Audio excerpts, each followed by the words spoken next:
Today, there's something new in America. A few politicians.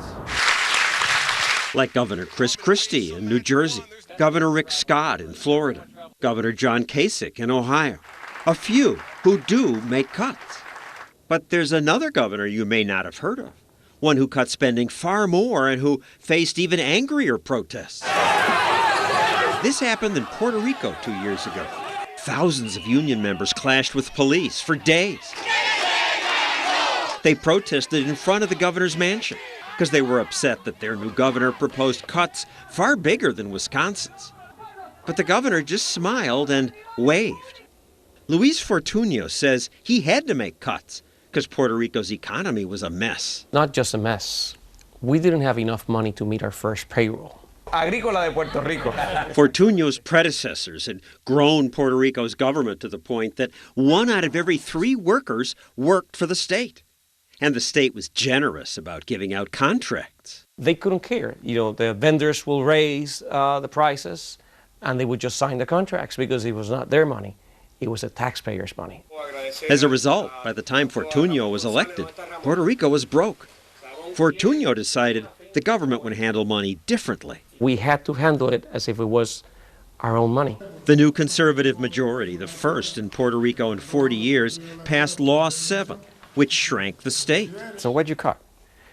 Everything. I started with my own salary.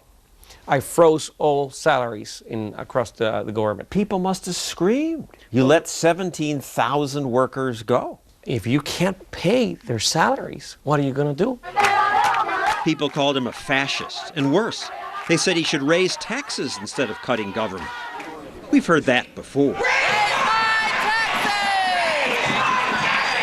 Our taxes, as it is, were as high as they could be, actually much higher than in most of the country. So what we've done is the opposite. He reduced corporate taxes from 35% to 25%. He reduced individual income taxes, and he privatized entire government agencies. Bring in the private sector. They will do a better job. They will do it cheaper. But government workers lost jobs. The unions hate you. Of course, they felt threatened. They were threatened. You cut 17,000 jobs. Some of them wanted to work with us and lower the government expenses, and some of them did and saved jobs. Others refused and lost jobs. One fired government employee threw an egg at the governor. You ducked. I ducked. But bottom line here is, they will try to push back at the right decisions because a lot of people will rather stay comfortable in the comfort zone and not do what needs to be done. The governor also cut his government's red tape. There was a lot of that, and that made it hard to open a business. 28 different business regulations and permits to open. Crazy. Today we've got one regulation. That's it. Didn't bureaucrats say, oh no, we need all these steps? Of course they did. There's a permanent government. A permanent government. That's common everywhere. Government employs hundreds of thousands of people, often just to shuffle paper, and those people lobby to keep their jobs. Like the police officers who did nothing but approve liquor licenses. There were 250 policemen and women handling that. Just liquor licenses? Just to guarantee that you didn't have a prior record, criminal record. This entrepreneur's mad because to sell marmalade out of her house, she had to spend a year getting government permits. She displays some on her wall. Even though her business is in her home, government rules required her to have an accessible bathroom.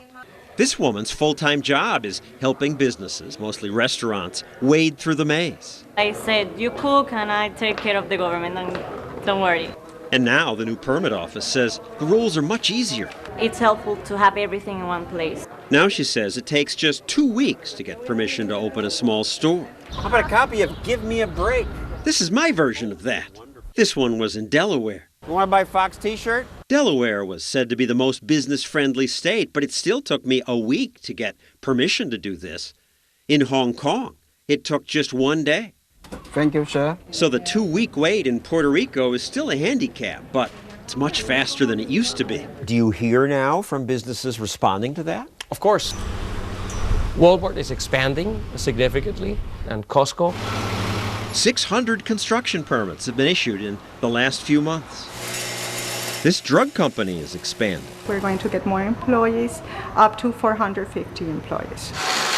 Coca-Cola's begin construction on a Dasani bottling plant that'll employ thousands. There are a number of restaurants are coming in from the mainland. Did you ever have a fired worker come to you and say, Governor, you know, I worked in the bureaucracy for 20 years. I would have never left. You fired me, but now I'm glad because I'm doing Of course. People like that woman selling marmalade.